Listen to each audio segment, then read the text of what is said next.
우리나라 속담 가운데 설마가 사람 잡는다라는 말이 있습니다.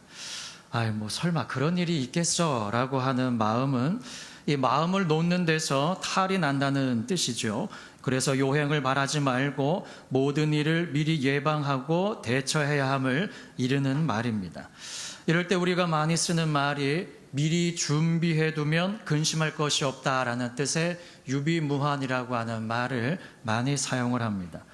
이 설마가 사람 잡는다라고 하는 말을 한마디로는 방심이라고 할 수도 있습니다. 방심이라고 하는 것은 긴장이 풀려서 마음을 다잡지 않고 놓아버린 상태를 말합니다. 이렇듯 사람은 방심하고 있다가 갑자기 닥쳐오는 일들에 당황하게 되는 경우들이 종종 있습니다. 또는 그 반대로 일어나지 않은 일, 지금도 내게 일어나지 않았던 일들을 쓸데없이 걱정하는 경우들도 있습니다. 이럴 때 쓰는 단어는 기우라고 하는 단어입니다. 방심이든 기우이든 둘 다 인생에게 좋지 않은 것들이지만 그 둘 중에서 더 좋지 않은 것 한 가지를 꼽는다고 하면은 방심일 겁니다. 왜냐하면 기우라고 하는 것은 내게 닥쳐지지 아니하는 일들에 대해서 미리 걱정하고 염려하는 겁니다. 그런데 실제로 그 일은 우리 인생 가운데 일어나지 않을 수도 있는 일이거든요. 다시 말하면 그냥 걱정하고 염려하는 것으로 그쳐질 수가 있다는 겁니다. 그런데 방심은 그냥 방심하고 있는 동안에는 마음이 평안하죠. 그런 일은 결코 내게 일어나지 않을 거야 라고 하는 마음이 있기 때문에 마음이 평안할 수 있는데 막상 그 일이 닥쳐지게 되어지면은 한순간에 모든 것들을 잃어버릴 수도 있게 되어집니다. 그래서 그러한 것들이 내 안에 일어나게 되어질 경우에는 끝없는 후회만이 남게 될 것입니다. 그래서 옛 속담에도 꺼진 불도 다시 보고 돌다리도 두들겨 보고 건너고 식은 국도 불고 먹고 두부 먹다가 입 빠지고 홍시 먹다 입 빠지고 우습게 본 나무에 눈 찔리고 방바닥에서 낙상한다는 등의 속담이 있습니다. 모두가 다 조심해야 한다는 말들이죠.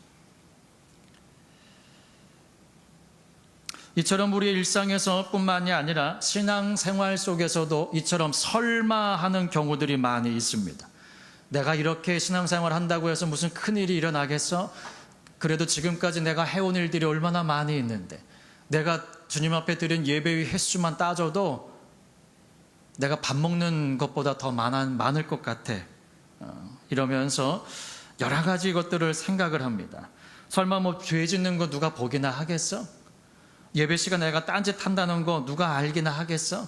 내가 예배 시간에 다른 생각하고 있는 거, 오늘 하루에 있을 일들을 걱정하고 염려하고 있는 거 누가 알기나 하겠어? 그냥 예배 시간에 나와 있는데 라고 하는 등등 우리는 신앙생활을 할 때에도 아니란 생각을 하면서 살아갈 때가 많이 있습니다. 이렇게 우리는 나 자신을 향한 맹신과 안일함 속에서 지내는 경우들이 많이 있게 되어지죠. 오늘 본문에 등장하는 이 종도 이 안일함 속에 살고 있는 종입니다. 48절 말씀을 보시면은요, 그의 마음에 모든 것을 맡기고 떠나간 주인이 더디게 올 것이라고 생각을 합니다. 48절 말씀을 합독해 보실까요? 시작. 만일 그 악한 종이 마음에 생각하기를 주인이 더디 오리라 하여. 아멘. 자, 마음에 생각을 하고 있는 거예요. 뭐라고요? 주인이 자기에게 모든 것들을 다 맡기고 먼 나라로 간 겁니다. 근데 자기의 생각에는 주인이 모든 것들을 맡기고 갔기 때문에 늦게 오실 것 같은 거예요. 그런 마음이 있는 겁니다. 그런 생각이 자기 마음에 드니까 자기의 행동이 그렇게 변화되어지는 겁니다. 창세기 6장 5절에 사람의 마음에 생각하는 것이 항상 악할 뿐임을 보시고 마음의 생각이 악하니까 말도 악하고 행동도 악하고 그 쓴뿌리들이 우리의 인생 가운데 젖어들어서 우리의 인생을 파멸로 이끄는 일들이 얼마나 많은지 모릅니다.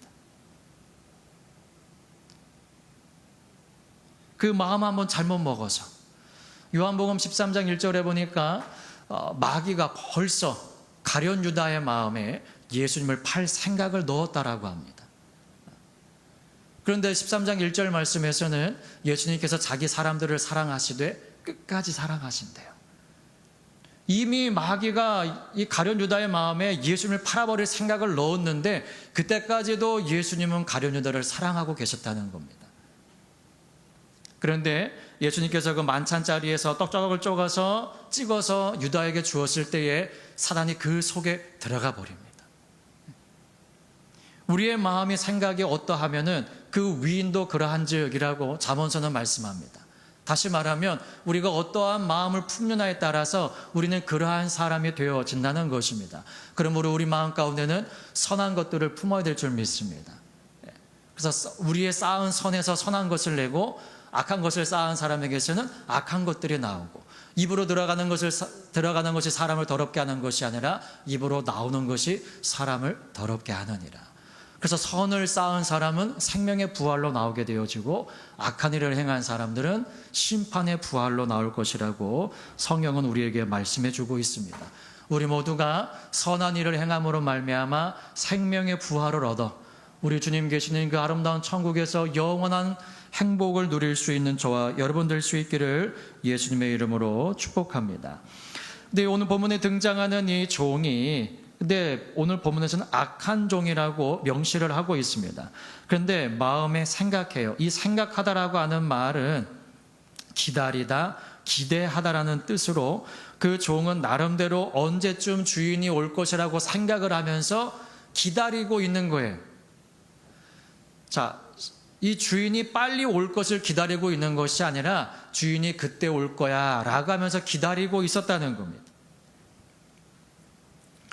그러나 그 시간 동안 결국 자신이 원하는 것은 해봤을지는 모르지만 주인을 위해서는 아무것도 한 것이 없고, 자신에게 맡겨졌던 것을 가지고 자신만을 위해 사용한 흔적밖에는 자기에게 남은 것이 없게 되어지고 말았습니다. 결국 그 종은 어떻게 되었습니까? 51절 합독하십니다. 시작. 어미 때리고 외식하는 자에 받는 율에 처하리니 거기서 슬피 울며 이를 갈미 있으리라. 아멘. 어미 때리고 외식하는 자에 받는 율에 처하겠다라고 주인이 그 종을 향하여 말하고 있습니다. 어미 때리다라고 하는 말은 그냥 심하게 매질하다라는 정도가 아닙니다. 원어의 뜻을 보니까 두 부분으로 자르다라고 하는 말에서 유래한 말입니다. 이 고대 히브리인과 고대 그 민족 사이에서 사용되었던 형벌인데요, 범인이나 포로를 검이나 톱으로 둘로 자르는 가장 잔인한 형벌 방식을 말한다고 합니다. 그러니까 어미 때리는 것이 너 왜 그렇게 했어라서 매질하는 정도가 아니라 그냥 쪼개버린다는 거예요. 사무엘상 15장에 보게 되어지면은 아말렉과의 전투에서 이 사울이 여호와의 말씀을 그대로 행치를 아니하고 그 아말렉 왕 아각을 사로잡습니다. 그래서 그것에 대한 책망을 듣죠. 자, 사무엘상 15장 32절에 보면은 사무엘이 이렇게 말합니다. 너희는 아말렉 사람의 왕 아각을 내게로 이끌어오라 하였더니 아각이 즐거이 오며 가로되 진실로 사망의 괴로움이 지났도다. 왜? 자기는 살았으니까. 그때 사무엘이 이렇게 말합니다. 내 칼이 여인들로 무자케 한 것 같이 여인 중 내 어미가 무자하리라 하고 그가 길갈에서 여호와 앞에서 아각을 찍어 쪼개니라 라고 말씀합니다. 이 찍어 쪼개다 라고 하는 말이 조각조각으로 자르다, 둘로 나누다 라고 하는 말입니다. 그런데 그러한 율에 처한다라고 말합니다. 여기서 말하는 율은 할당된 몫이나 부분, 할당된 운명을 의미합니다. 다시 말하면 예수님께서 가룟 유다를 향하여서 인자는 내가 가야 할 곳으로 가지만 그는 차라리 나지 아니었을 뻔 더 좋을 뻔하였느니라 라고 하십니다. 그리고 사도행전 말씀에 보면은 베드로가 그 이제 12명 중에서 한 명이 빠졌잖아요. 그 나머지 한 사람을 추천을 해서 뽑을 때에 가룟 유다는 주님께서 맡겨준 사명을 버리고 제 곳으로 갔습니다 라고 말을 합니다. 자기가 가야 할 곳으로 갔다는 거예요. 이 본문에 등장하는 그 받는 율에 처한다라고 하는 말이 할당된 몫을 받는다는 겁니다. 할당된 운명대로 간다는 거예요. 다시 말하면 이 악한 종은 당연히 자신이 처해야 할 상황 가운데로 처해지게 된다는 말입니다. 그런데 그가 받는 것이 누구와 같냐 하면 외식하는 자의 받는 율에 처한다라고 합니다. 외식하는 사람이 받는 율에 처해진대요. 이 외식하는 자라고 하는 말은 위선자, 불신앙자, 사칭하는 자를 의미합니다. 즉 자신을 포장한 위선으로 사람을 속이듯 하나님까지도 속이려고 하는 사람. 사울이 그랬잖아요. 사무엘이 그 전쟁터에 도착을 했을 때에 사울이 그렇게 말합니다. 제가요 하나님이 제게 명령하신 것을 다 행했습니다라고 말을 합니다. 그때 사무엘이 그러면은 내 귀에 들리는 이 양의 울음소리와 소 울음소리는 뭡니까? 물론 전쟁터에서 군사들이 든든히 먹기 위해서 고기도 필요하겠지만 너무 많은 양의 소리와 소의 울음소리가 들리는 겁니다. 그때 이 사울이 하는 말이 뭐냐면 그거는 백성들이 당신의 하나님께 제사하기 위해서 좋은 것들만 골라서 남겨놓은 겁니다 라고 말을 해요.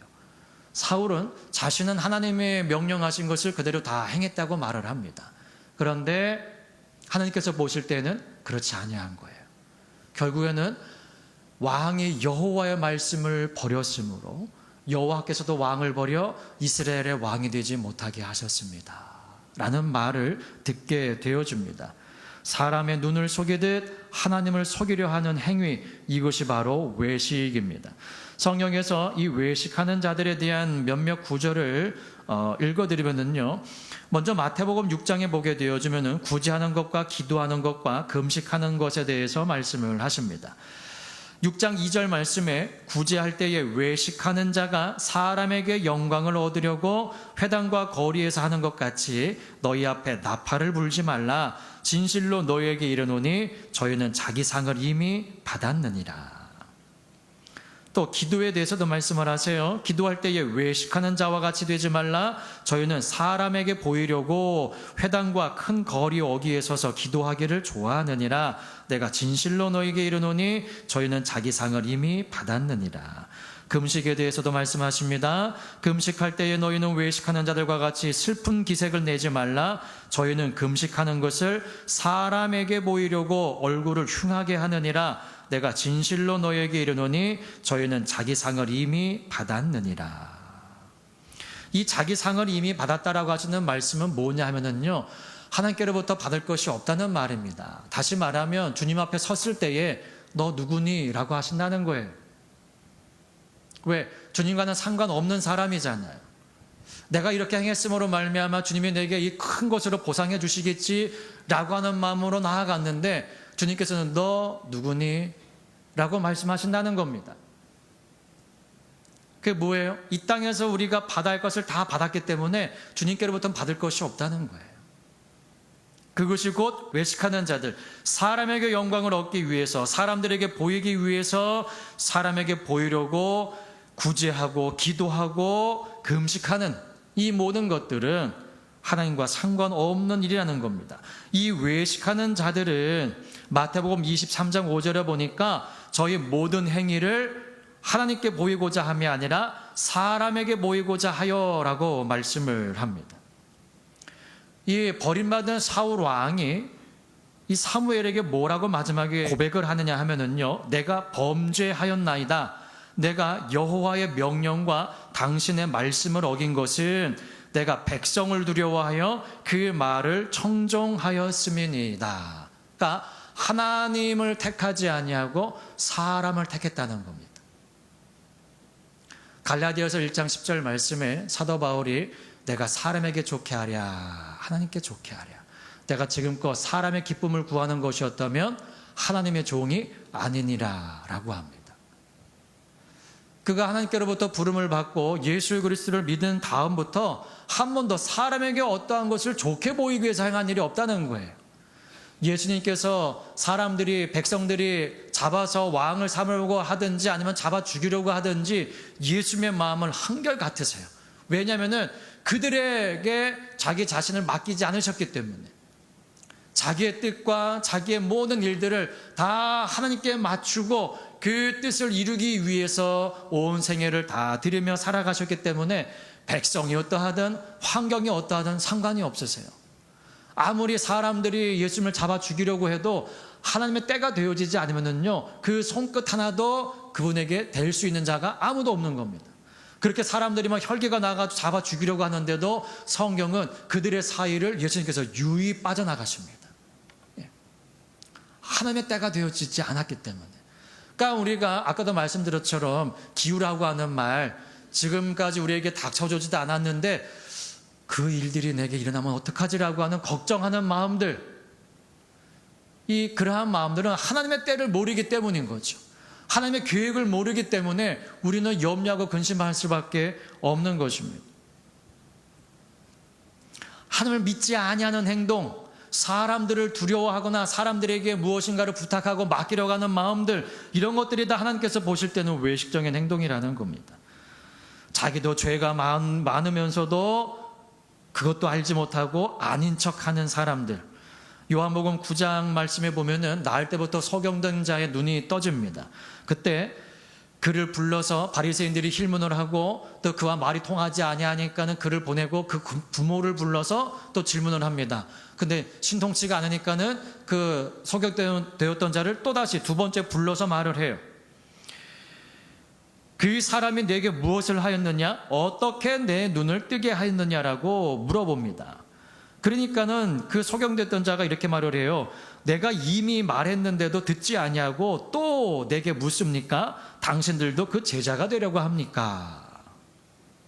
그때 저희가 욕하면서 말합니다. 너는 그의 제자나 우리는 모세의 제자다. 하나님이 모세에게는 말씀하신 줄을 우리가 알거니와 이 사람은 어디서 왔는지 내가 모른다. 그때 이 소경되었던 자가 이렇게 말합니다. 이상하다. 이 사람이 내 눈을 뜨게 하였으되 당신들이 그가 어디서 왔는지를 알지 못하는도다. 하나님이 죄인을 듣지 아니하시고 경건하여 그의 뜻대로 행하는 자를 들으시는 줄을 우리가 아나이다. 이 듣다라고 하는 말은 기도에 응답하신다는 겁니다.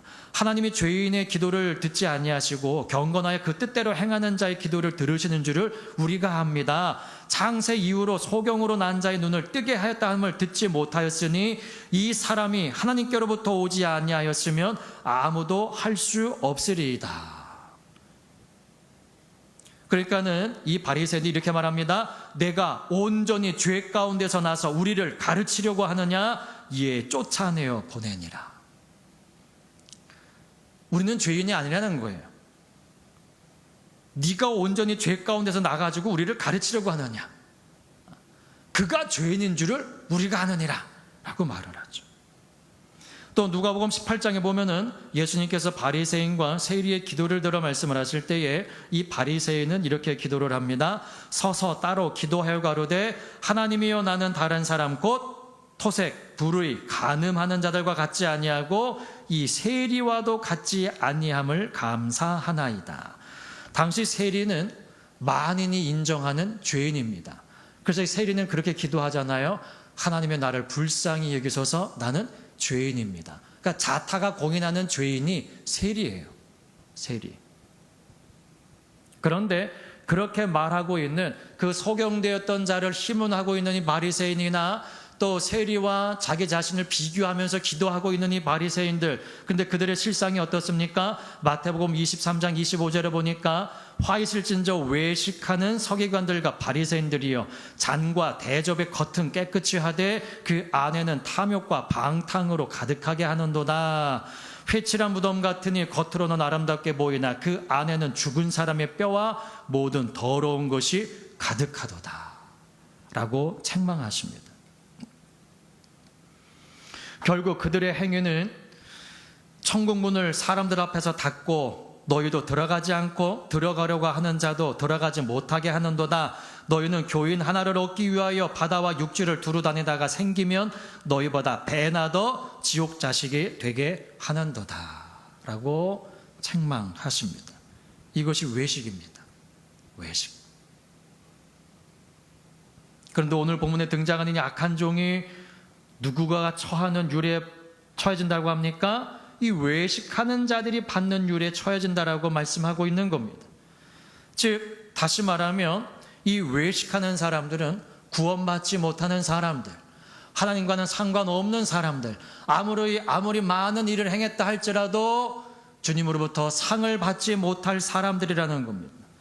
하나님이 원하시는 종은 그럼 어떠한 종일까요? 우리 45절과 46절 말씀을 합독하십니다. 시작.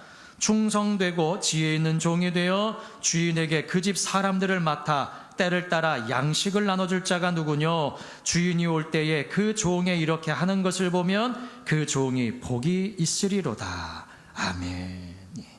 악한 종은 외식하는 자들이 받는 율에 처해져서 지옥 불구덩이 속에 들어간다는 겁니다. 그런데 하나님 기뻐하시는 종, 바로 충성되고 지혜 있는 종이라고 말씀을 합니다. 이 충성이라고 하는 말은 믿을 만하다, 신실하다, 신뢰하다, 신임하다, 믿다라고 하는 말입니다. 즉 충성이라고 하는 말은 믿음과 연결되어져 있는 말입니다. 우리는 지금 믿음의 달을 살아가고 있습니다. 우리가 예수 그리스도를 믿는다고 한다면 우리 안에는 어떤 행함이 나타나야 되냐 하면 충성의 행함이 나타나야 된다는 것입니다. 그래서 군인들은 나라와 또 국민을 위해서 몸바쳐 싸우기 위해서 육군들은 뭐라고 격려를 합니까? 예, 충성 그럽니다.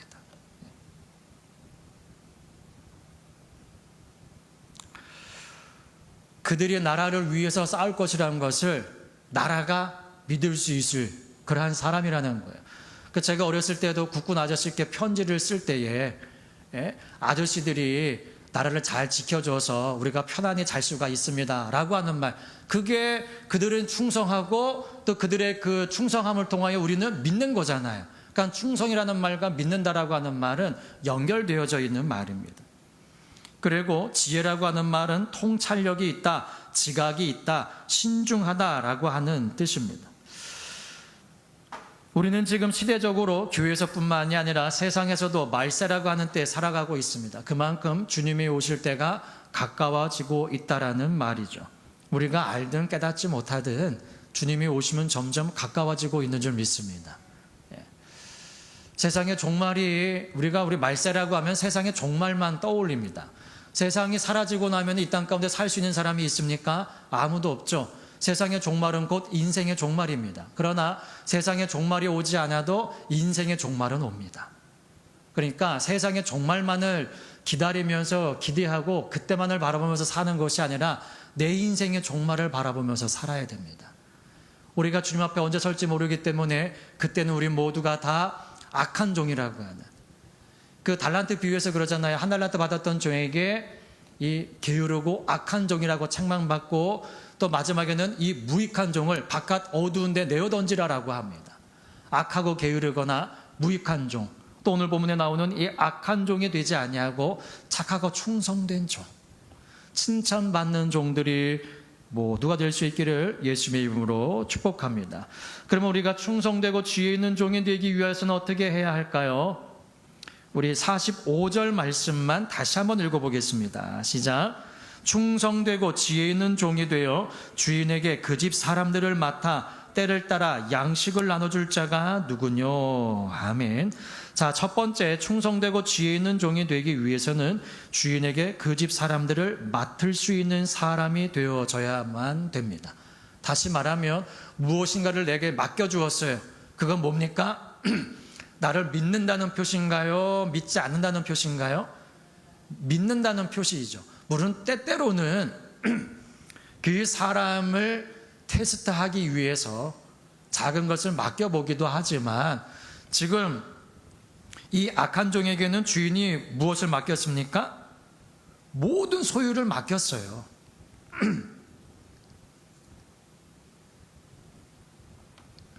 그 말은 주인은 이 종을 믿었다는 말입니다. 그래서 다 맡긴 거예요. 근데 주인이 있을 때는 착한 종이었나 봐요. 그러니까 주인이 모든 것들을 다 믿고 맡길 수가 있죠. 근데 그 본 바탕이 착한 종이 아니었던 겁니다. 우리는 책임감 있는 온전한 청지기의 마음을 가져야 합니다. 그래서 주인에게 그 집 사람들을 맡아서 관리할 수 있는 사람이 되어져야만 합니다. 누가복음 16장에 보게 되어지면 불의한 청지기에 대한 비유 가운데 주님이 이런 말씀을 하십니다. 지극히 작은 것에 충성된 자는 큰 것에도 충성되다라고 말씀을 합니다. 또 디모데전서 1장 12절에서 사도 바울은 나를 충성되이 여겨 내게 직분을 맡기셨다라고 말합니다. 충성되이 여겨서 직분을 맡기셨대요.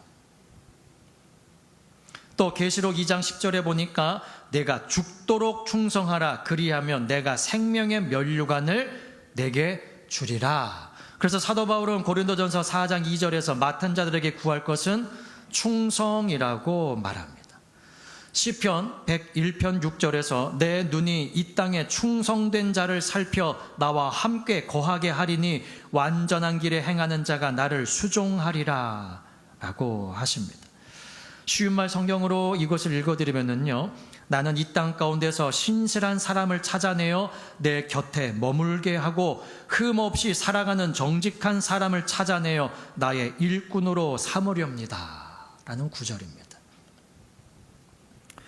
우리 모두가 주님의 눈에 충성된 자로, 이 오늘 본문에 등장하는 악한 종처럼 주인이 있을 때, 주인이 볼 때만 충성스러운 사람이 아니라 주인이 보지 아니할 때도 충성스러운 종들이 될 수 있기를 예수님의 이름으로 축복합니다. 두 번째, 우리는 때를 분별할 줄 알아야 합니다. 그것이 충성되고 지혜 있는 종입니다. 오늘 읽었던 45절 말씀에 보면 주인에게 그 집 사람들을 맡아 때를 따라라고 말씀을 합니다. 자, 때를 따라. 이 때라고 하는 것은 아침, 점심, 저녁 때가 되면은 아침도 주고 점심도 주고 저녁도 주고 그러한 시간이 아니라 하나님의 때, 카이로스라고 하는 시간입니다. 마태복음 16장 2절 3절에 주님께서 너희가 저녁에 하늘이 붉으면 날이 좋겠다 하고 아침에 하늘이 붉고 흐리면 오늘은 날이 굳겠다 하나니 너희가 천기는 분별할 줄 알면서 시대의 표적은 분별할 수 없느냐. 다시 말하면 살아나가는 동안에 필요한 지혜는 있어요. 저도 어렸을 때 시골에서 밤에 달이 떴는데 그 달물이라고 해가지고 이렇게 그 반지처럼 미링이 생기면 흐리고 비가 온다라고 말씀을 하시더라고요. 그러한 것들을 보면서 천기는 분별할 줄 아는 거예요. 예수님께서 이 말씀을 하실 때가 언제냐면요, 이스라엘 나라의 왼쪽에는 지중해가 있습니다. 그러니까 서쪽에서 바람이 분다는 얘기는 지중해에서 바람이 부는 거예요. 지중해에서 바람이 분다는 거는 습기를 머금고 오는 겁니다. 그러니까 비가 내리는 거예요. 그래서 엘리야 선지자가 자기 종 게하시에게 가서 한번 봐라 기도하고 나서 그것이 어느 쪽이냐면요, 지중해 쪽을 바라보는 거예요. 그쪽에서 구름이 일어나서 떠오르게 되어지면은 비구름이거든요. 그래서 그것을 보고 작은 손바닥만한 구름인데도 큰 비가 올 것을 믿음으로 받는 겁니다. 근데 동쪽은 사막입니다. 그러니까 동쪽에서 바람이 불어오면 건조한 바람이 불어오는 거예요. 그러니까 오늘은 날씨가 덥겠구나라고 생각을 한다는 거예요. 우리나라도 그렇잖아요. 북쪽에서 바람이 불어오면은 이거는 겨울이에요. 그럼 찬바람이잖아요. 남쪽에서 바람이 불어오면은 여름이에요. 더운 바람입니다. 근데 남쪽은 바다가 있잖아요. 그래서 고온 다습이에요. 그래서 여름은 덥고 후덥지근하고 찝찝한 겁니다. 겨울은 북쪽에서 바람이 불어와요. 육지에서 바람이 불어오기 때문에 춥고 건조합니다. 그래서 겨울에 산불이 잘 일어나는 거예요. 이게 중학생들이 배우는 겁니다. 그러니까 그들도 이런 지혜는 갖게 되는 거예요. 그 장마전선이라고 하는 것이 찬바람과 더운 바람이 만나서 생기는 거잖아요. 장마전선이라고 하는 게. 그런 것들이 왜 생기는지도 아이들은 이미 중학생이 되면 배우고 안다는 겁니다. 그런데 아무리 하나님의 말씀을 듣고 예배를 수없이 드려도 하나님의 때는 분별할 수가 없어요. 하나님은 때를 따라 역사하셨습니다. 신명기 28장 12절에 보니까 때를 따라 비를 내려주셨고요. 예레미야 5장 24절에서도 우리에게 이른 비와 늦은 비를 때를 따라 주시며 라고 하고요. 시편 145편 15절에서도 때를 따라 저희에게 식물을 주시며 전도서 3장 11절에도 때를 따라 아름답게 하셨고 라고 말씀을 합니다. 하나님은 때를 따라 역사하시고 때를 따라 인생을 도우시고 함께하고 계신다는 겁니다. 우리에게 이러한 시대를 분별할 수 있는 지혜가 있기를 예수님의 이름으로 축복합니다. 그래서 성경은 말씀합니다. 세월을 아끼라 때가 악하니라 라고 하시죠. 세 번째 뭐라고 하십니까? 때를 따라 양식을 나눠줄 자가 누구뇨라고 찾고 있습니다. 양식을 나눠주기 위해서는 무엇이 있어야 됩니까? 양식이 있어야지 나눠줄 수 있겠죠. 없는데 어떻게 나눠줄 수 있겠습니까? 배고파하는 사람이 있는데 아이고 가서 뭐 좀 드시죠. 추워서 벌벌 떨고 있는 사람에게 아니 뭐 좀 입으세요. 왜 이렇게 벌벌 떨고 있습니까? 그래서 예수님께서 뭐라고 말씀을 하십니까? 오리를 가고자 하는 자에게 심리를 가지고 속옷을 달라고 하는 자에게 겉옷까지 더 주어라. 그런 마음이 있지 아니하면 나눠줄 수가 없다는 거예요. 있기 때문에 나눠주는 것뿐만이 아니라 없어도 나눠줄 수 있는 사람, 오리를 가자고 하는데 심리를 동행해 줄 사람이 어디 있겠습니까? 그것도 좋은 사람이라야 같이 동행하고 싶지요. 원수 같은 사람이 도와달라고 하는데 못 본 채 그냥 봤으면서도 못 본 것처럼 지나갈 때가 우리 가운데 있잖아요.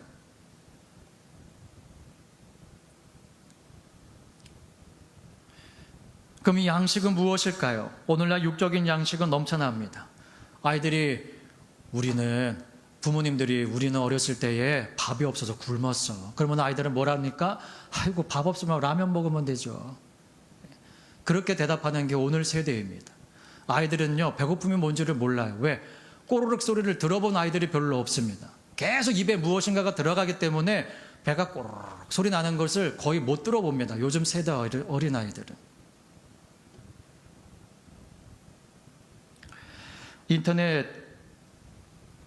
그 사진 중에 폭풍우가 몰아치고 홍수가 났는데도 배달의 민족답게 오토바이 타고 배달하는 사진이 인터넷에 게시가 된 적이, 그 영상이 게시가 된 적이 있었습니다.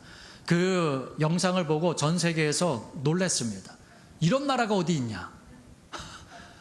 폭풍이 치는데 오토바이를 가지를 못해요. 휘청거려가지고. 그런데도 배달을 시키냐? 이런 나라가 세상에 어디 있냐? 근데 우리나라거든요. 배달의 민족답게. 그만큼 이 먹거리에 대한 욕심들이 굉장합니다. 굉장해요. 그런데 마태복음 4장 4절에 예수님께서 사람이 떡으로만 살 것이 아니요 하나님의 입으로 나오는 모든 말씀으로 살 것이라. 아모스 8장 11절에도 양식이 없어 주림이 아니며 물이 없어 가람이 아니요 여호와의 말씀을 듣지 못한 기갈이라. 하나님은요 이스라엘 백성들이 광야길 여정 가운데 옷도 헤어지지 아니하고 신발도 떨어지지 아니하고 때를 따라 아침 저녁으로 먹을거리를 주십니다. 만나를 내려주셔서. 그러니까 그들은 농사 한번 지은 적이 없어요. 곡식 한번 뿌린 적이 없고 옷을 빨아 입었는지 안 빨아 입었는지는 모르겠지만 여하튼 그 옷이 40년 동안 헤어지지가 않았습니다. 여러분들 밥이 질리십니까? 저는 어렸을 때 떡을 너무나 좋아해가지고 기정떡을 이게 명절 때 만들었는데 너무 한꺼번에 많이 먹은 거예요. 그래서 밤새도록 막 설사를 잠도 못 자고 누웠다가 또 나가서 또 설사하고 또 설사하고 또 설사하고 그래가지고 제가 몇 년 동안을 기정을 안 먹었어요. 못 먹겠더라고요. 겁이 나가지고. 근데 여러분 밥은 어떻습니까? 먹고 체해도 또 먹는 게 밥이에요. 이게 하나님의 은혜 아닙니까? 다른 것들은 먹으면 질려요. 근데 밥은요 아무리 먹어도 안 질립니다. 볶아 먹기도 하고요, 비벼 먹기도 하고요, 데쳐 먹기도 하고요, 떡을 만들어 먹기도 하고요. 여러분 피자도 나옵니다. 여러 가지 다 만들어 먹어요. 이스라엘 백성들이 만나를 가지고 그렇게 먹은 거예요. 그냥 그 자체로도 꿀 섞은 과자 같은데 그것을 구워 먹기도 하고 다른 것을 만들어 먹기도 하고 그렇게 만든 거예요. 왜? 요리할 게 그밖에 없으니까. 얼마나 다양한 요리가 나왔겠습니까? 오늘날 이 시대는요 먹을 것으로 인하여서 굶주리는 세대가 아닙니다. 물론 굶주리는 사람들도 있어요. 교회에서 먹을 것도 제공해 주는 게 맞습니다. 그러나 오늘날 이 시대에 필요한 것은 말씀입니다. 말씀. 물이 없어 가람이 아니요 말씀을 듣지 못한 기갈. 하나님이 찾으시는 이 때를 따라 양식을 나눠줄 자라고 하는 이 사람은 영의 양식을 나눠줄 자, 주님의 손과 발이 되어져서 그들의 손을 붙잡고 베드로와 요한과 같이 나는 당신이 요구하는 은과 금은 없습니다. 당신에게 줄 수 있는 먹을 것은 없습니다. 그러나 내게 있는 것으로 당신에게 주노니 일어나 걸으십시오. 라고 하는 것처럼 우리가 주님의 손과 발이 되어주고, 에스겔 선지자가 대언을 함으로 말미암아 에스겔 골짜기에 있었던 수많은 뼈들이 들어맞고 일어서고, 그렇게 큰 군대가 되어주는 것처럼 주님의 입술에 대언자가 되어져서 주님과 함께 행하는 우리 모두가 될 수 있기를 예수님의 이름으로 축복합니다. 주님의 나라는 말에 있는 것이 아니라 능력에 있다라고 말씀합니다. 그 능력은 우리의 능력이 아닙니다. 우리 지혜의 능력도 아니고 우리의 손의 능력도 아니고 하나님이 주시는 능력인 줄 믿습니다. 누가복음 9장과 누가복음 10장에 보게 되어지면 12제자와 70인을 파송을 하실 때에 예수님께서 모든 귀신을 제어하고 병 고치는 능력과 권세를 그들에게 주셔서 파송하셨습니다. 하나님이 우리를 거저 보내지 아니하시고 그러한 능력을 우리에게 부어주셔서 보내는 줄 믿습니다. 그러므로 아이고 저는 못하는데 부끄러워하지 마시고 주님의 입술이 되어주시고, 주님 친히 제자들에게 말씀하시잖아요. 사도행전 말씀에 보면 누가복음 말씀에서 제자들에게 이미 말씀을 하셨는데, 너희가 회당에 잡혀갔을 때에도 무슨 말을 할지 염려하지 말아라. 그때 마땅히 해야 할 말을 성령이 너희에게 가르쳐 주실 것이다. 그냥 너희는 잡히면은 잡히는 대로 가라. 예수님께서 군병들이 잡으러 왔을 때에 너희가 나를 찾으니 이 사람을 보내어라 라면서 순순히 결박당하시는 것처럼, 또 사도 바울이 죽을 것을 뻔히 알면서 로마로 압송되어 가는 것처럼 주님이 이끄시는 대로 어디든지 갈 수 있는 저와 여러분 될 수 있기를 예수님의 이름으로 축복합니다.